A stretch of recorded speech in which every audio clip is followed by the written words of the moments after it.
आज की क्लास में हम स्टार्ट करेंगे रेडियो एक्टिविटी के बारे में।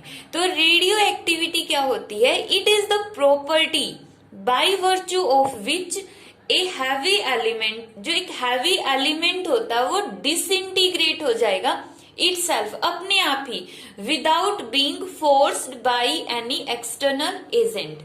मीन्स जो हमारे पास एक हैवी एलिमेंट है, वो हैवी एलिमेंट जब बिना किसी एक्सटर्नल एजेंट के, जब हम किसी चीज को, जैसे अगर हम रियल लाइफ के अंदर देखते हैं, जो चीजें हम आईज से, बेयर आईज से ऑब्जर्व कर सकते हैं, उनके अंदर क्या होता है? कोई भी चीज कब टूटती है या कब डिसइंटीग्रेट होती है?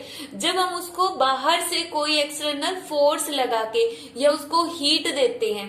तो मतलब जब बाहर से हम कोई एक्सटर्नल एजेंट देते हैं, एक्सटर्नल एजेंट के थ्रू उस बॉडी को हम डिसइंटीग्रेट कर सकते हैं। बट यहाँ पर बात कर रहे हैं हम माइक्रोस्कोपिक लेवल पर। माइक्रोस्कोपिक लेवल मींस जहां पर हम बेयर आईज से ऑब्जर्व नहीं कर सकते। तो वहां पर क्या होता है, एक ऐसी भी प्रॉपर्टी है जिसके अंदर एक जो ये हैवी एलिमेंट है वो बिना किसी एक्सटर्नल एजेंट के अपने आप ही डिसइंटीग्रेट हो जाता है, और इसी प्रॉपर्टी का नाम होता है रेडियो एक्टिविटी। अब जो रेडियो एक्टिविटी है वो, उसको हम बोलते हैं स्पॉन्टेनियस। जो स्पॉन्टेनियस है, इसका मीनिंग है कि नेचुरल है ये प्रोसेस। ये जो प्रोसेस है वो बिल्कुल नेचुरल वे से हो रही है। सेल्फ डिस्ट्रक्टिव, सेल्फ डिस्ट्रक्टिव का मीनिंग होता है कि ये जो एलिमेंट है वो अपने आप ही डिसइंटीग्रेट होगा, इसके लिए कोई भी एक्सटर्नल फैक्टर की रिक्वायरमेंट नहीं होगी। ठीक है, तो ये जो रेडियो एक्टिविटी है, बेसिकली ये क्या होता है, किसी भी हैवी एलिमेंट्स का डिसइंटीग्रेट हो जाना विदाउट एनी एक्सटर्नल एजेंट। और रेडियो एक्टिविटी क्या होती है? It is a spontaneous and self destructive process.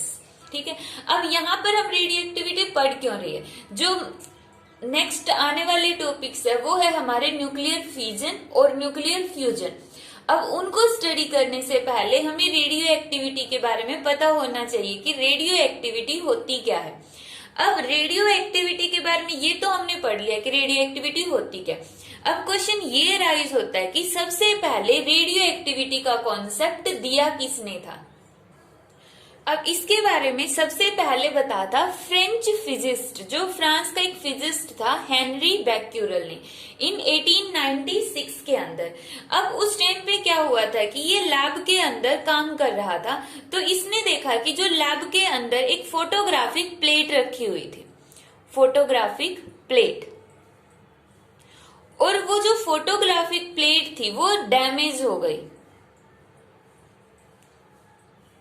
और इसने फोटोग्राफिक प्लेट के लिए प्रिकॉशन रखी हुई थी कि इसको एक लाइट प्रूफ क्लॉथ के अंदर लगा लो, कि इसने लाइट प्रूफ के अंदर इस प्लेट को रखा हुआ था।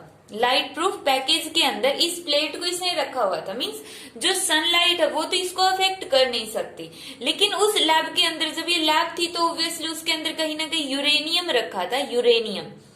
तो उस टाइम पे उस यूरेनियम की वजह से ये जो फोटोग्राफिक प्लेट है वो डैमेज हो गई। तो उस टाइम पे इसने क्या देखा कि जो फोटोग्राफिक प्लेट है, इतनी सारी प्रिकॉशन रखने के बावजूद भी कि इसने उसको लाइट प्रूफ क्लॉथ के अंदर, ब्लैक क्लॉथ के अंदर इसने पुट किया, और उसके बावजूद भी जो ये प्लेट है अगर वो डैमेज हो गई है तो कोई ना कोई रीजन तो होगा। तो इसने देखा कि ये जो प्लेट है वो एक पर्टिकुलर रेडिएशंस की वजह से डैमेज हुई है। तो अब वो रेडिएशन कहाँ से आई? तो उसने देखा कि आसपास वहां पे क्या रखा हुआ था, यूरेनियम रखा हुआ था।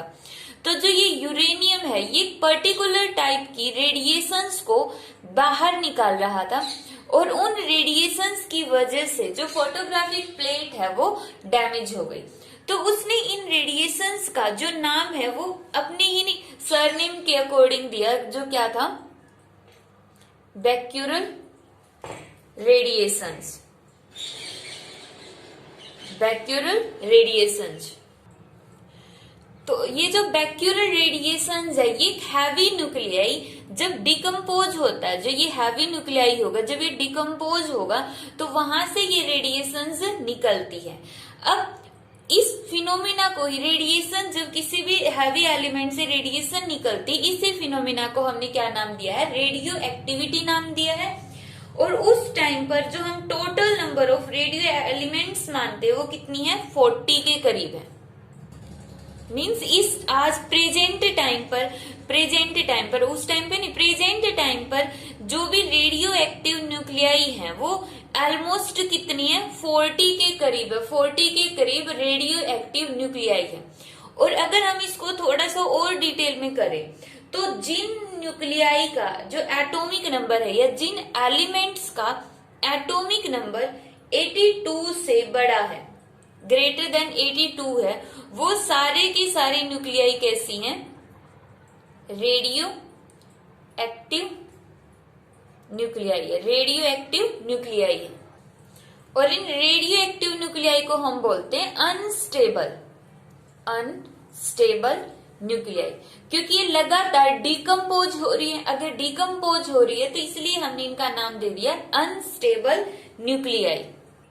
अब यहाँ पर यूरेनियम के अलावा और भी एलिमेंट्स होती हैं, जैसे कि रेडियम हो गया, थोरियम हो गया, एक्टीनियम हो गया। इस तरह से बहुत सारी एलिमेंट्स है जो कैसी हैं, अनस्टेबल है, जो डिकम्पोज होती रहती है टाइम के साथ। अब क्वेश्चन ये राइज होता है कि जो न्यूक्लियाई है वो डीके होती ही क्यों है, जो हैवी न्यूक्लियाई होते हैं वो क्यों डीके होते हैं। तो हमने रदरफोर्ड मॉडल में क्या पढ़ा था कि रदरफोर्ड ने न्यूक्लियस की डिस्कवरी कर दी थी। यहाँ पे हो गया न्यूक्लियस, और यहाँ पर हमें प्रोटॉन न्यूट्रॉन हाइपोथेसिस के अकॉर्डिंग पता चल गया कि इस न्यूक्लियस के अंदर क्या क्या प्रेजेंट है, प्रोटॉन प्लस न्यूट्रॉन्स प्रेजेंट है।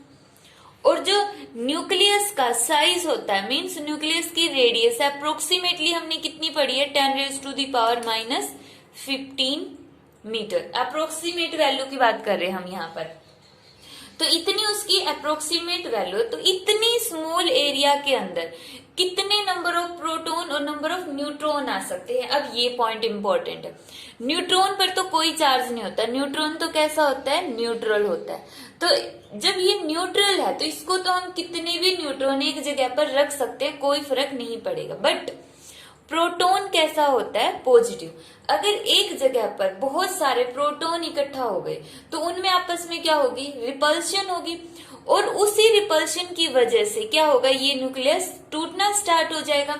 अब चलो ये तो हमने मान लिया कि उस रिपल्शन की वजह से जो न्यूक्लियस है वो टूटना स्टार्ट हो गया। फिर 82 से जो कम वाले न्यूक्लियाई है, जिनका एटॉमिक नंबर 40 है, 50 है, 60, वो क्यों नहीं टूट रहे हैं। तो यहाँ पर इससे पहले हम एक पॉइंट पढ़ते हैं न्यूक्लियर फोर्स का। न्यूक्लियर फोर्स, न्यूक्लियर फोर्स क्या होता है, न्यूक्लियर फोर्स होता है strong force of attraction, attraction का बहुत ही ज्यादा सबसे strongest force which hold together the nucleons in the tiny nucleus of an atom। एक एटम के अंदर जो स्मॉल न्यूक्लियस होता है, उस न्यूक्लियस के अंदर बहुत सारे न्यूक्लियंस को, न्यूक्लियंस मीन्स प्रोटॉन और न्यूट्रॉन्स को होल्ड करके रखने के लिए, जब यहाँ पर बहुत सारे प्रोटॉन्स होंगे और बहुत सारे न्यूट्रॉन्स होंगे तो उनको आपस में यहाँ पे इतने कम एरिया के अंदर बाइंड करके रखने के लिए, बाइंड करके रखना, जो इनको बांध के रखेगा, इकट्ठा रखेगा, तो इसको बाइंड करके रखने के लिए जिस फोर्स की जरूरत पड़ती है उसको हम बोलते हैं न्यूक्लियर फोर्स। तो यहाँ पर भी न्यूक्लियर फोर्स लगा हुआ है। बट अगर इतनी ही एरिया में, अब स्मॉल नंबर ऑफ प्रोटॉन थे वो तो ठीक है कि न्यूक्लियर फोर्स ने बाइंड कर लिया, लेकिन जैसे जैसे हम हायर न्यूक्लियाई की तरफ जाते हैं जिनका एटॉमिक नंबर बहुत ज्यादा है, अब 82 है, मान लो किसी न्यूक्लियाई का एटॉमिक नंबर 92 है, जैसे यूरेनियम होता है, यूरेनियम का एटॉमिक नंबर होता है 92। तो इसका मतलब इतने स्मॉल न्यूक्लियस के अंदर जिसका साइज कितना होता है, जिसकी रेडियस है 10⁻⁻15 मीटर। अब इसको इमेजिन करने के लिए देखो, 1 मीटर बहुत बड़ा होता है, 1 सेंटीमीटर मीन्स 10⁻1 / 10⁻2 मीटर कितना होता है, 1 सेंटीमीटर, इतनी लेंथ हो गई। अगर हम इसको मिलीमीटर में कन्वर्ट करें तो 1000 से डिवाइड कर दो, 1 मीटर को 1000 से मीन्स 10⁻³ से डिवाइड कर दो, तो ये क्या बन गया, 1 मिलीमीटर बन गया। तो यहाँ पर तो हम 1 को 10⁻15 से डिवाइड कर रहे हैं, तो ये देखो, ये अगर 1 मिलीमीटर मान रहे हैं तो ये वैल्यू कितनी स्मॉल होगी, ये डिस्टेंस कितनी स्मॉल हो गई। तो इतनी स्मॉल डिस्टेंस में यहाँ पे एटॉमिक नंबर 92 है, तो इसका मतलब नंबर ऑफ प्रोटॉन भी कितने होंगे, 92। तो इतनी स्मॉल डिस्टेंस के अंदर 92 प्रोटॉन्स है, और न्यूट्रॉन्स की वैल्यू डिफरेंट हो जाएगी, वो इसके मास पर भी डिपेंड करता है, बट कम से कम 92 न्यूट्रॉन्स तो होंगे ही होंगे वहां पर। तो अब इमेजिन करो कितने स्मॉल पोर्शन में 92 प्रोटॉन्स अगर होंगे, तो 92 प्रोटॉन्स में 92 प्रोटॉन्स का मतलब 92 पॉजिटिव चार्ज, तो उनमें आपस में कितनी ज्यादा रिपल्शन होगी। तो उस रिपल्शन की वजह से ये जो न्यूक्लियस है वो डीके होना स्टार्ट हो जाता है, धीरे धीरे करके फिर वो कंप्लीटली डीके हो जाता है कुछ टाइम बाद। अब कितने टाइम बाद वो डिपेंड करता है कि उसका लाइफ टाइम कितना है। तो यही रीजन होता है रेडियो एक्टिविटी का कि कोई भी न्यूक्लियस डीके क्यों होता है, due to repulsion between the protons. Protons की रिपल्शन की वजह से जो हैवी न्यूक्लियाई है वो डिकम्पोज होते रहते हैं, बट जो लाइटर न्यूक्लियाई है वो डिकम्पोज नहीं होते, क्योंकि वहां पर न्यूक्लियर फोर्स इस रिपल्सिव फोर्स के कंपैरिजन में ज्यादा होता है, और यहाँ पर हैवी न्यूक्लियाई में रिपल्सिव फोर्स ज्यादा होता है न्यूक्लियर फोर्स के कंपैरिजन में। अब यहाँ पर हम देखते हैं रेडियो एक्टिविटी की यूनिट्स क्या होती है। ये रेडियो एक्टिविटी की यूनिट्स है। अब इनको समझने के लिए हम देखते हैं कि रेडियो एक्टिविटी का मतलब क्या समझा हमने, कि कोई भी हैवी न्यूक्लियाई का डीके होना, ठीक है। अब कोई भी हैवी न्यूक्लियाई है वो कितना फास्ट डीके हो रहा है या कितना स्लो डीके हो रहा है, उस चीज को हम किसके टर्म में मेजर करते हैं, उसकी एक्टिविटी की टर्म में। एक्टिविटी अगर फास्ट डीके हो रहा है तो मीन्स एक्टिविटी ज्यादा है उसकी, और अगर स्लो डीके हो रहा है तो उसकी एक्टिविटी कम होती है। तो एक्टिविटी की टर्म में हम उसको डिफाइन करते हैं। अब यहाँ पर हम उसकी यूनिट देखते हैं। फर्स्ट यूनिट है क्यूरी, जो मैडम क्यूरी के नाम से है। तो जो क्यूरी यहाँ पे यूनिट है, इसका मतलब क्या है कि अगर 1 सेकंड के अंदर 3.7 इंटू 10⁻⁷ डीके होते हैं, तो इसका मतलब उसकी जो एक्टिविटी है वो कितनी है, 1 क्यूरी है। ठीक है, कि कोई भी एक सबस्टांस लिया, हमने बोल दिया उसकी एक्टिविटी 1 क्यूरी है, तो 1 क्यूरी एक्टिविटी का मतलब है कि वो 1 सेकंड में इतनी ज्यादा डीके कर देता है, तो वो इतना ज्यादा अनस्टेबल है। और अगर हम बोलते हैं कि उसकी जो एक्टिविटी है वो 5 क्यूरी है, मतलब ये पहले वाले के कंपैरिजन में और भी ज्यादा रेडियो एक्टिव हो गया, और भी ज्यादा अनस्टेबल हो गया। इसी तरह हेनरी बैक्यूरेल के नाम पर जो यूनिट पड़ गई बैक्यूरेल, इसका मीनिंग है 1 डीके 1 सेकंड में। जब 1 सेकंड में 1 ही डीके होगा तो उसको हम क्या बोलते हैं, बैक्यूरेल बोलते हैं। कि जैसे हमने एक्टिविटी को बोल दिया कि इसकी जो एक्टिविटी है वो 1 बैक्यूरेल है।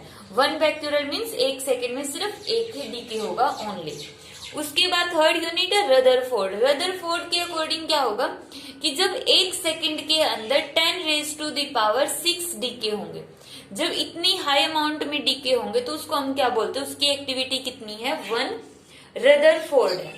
अब यहाँ पे सबसे बिगेस्ट यूनिट क्या हो गई रेडियो एक्टिविटी की, क्यूरी हो गई, क्योंकि यहाँ पर 1 सेकंड में कितने डीके हो रहे हैं, 10⁻⁷ डीके हो रहे हैं। और सबसे स्मॉलेस्ट यूनिट क्या हो गई, बैक्यूरेल, क्योंकि यहाँ पे सिर्फ 1 सेकंड में 1 ही डीके हो रहा है। तो इस लेक्चर में हमने स्टडी किया रेडियो एक्टिविटी क्या होती है और उसकी यूनिट्स क्या होती है। नेक्स्ट लेक्चर में हम स्टडी करते हैं कि जो रेडियो एक्टिविटी है उसके बेस पे कौन से फिनोमिनाज है और रियल लाइफ के अंदर उनका क्या क्या यूज है। फॉर एग्जाम्पल हम पढ़ेंगे न्यूक्लियर फिजन के बारे में और न्यूक्लियर फ्यूजन के बारे में, कि एटम बम और हाइड्रोजन बम के बारे में।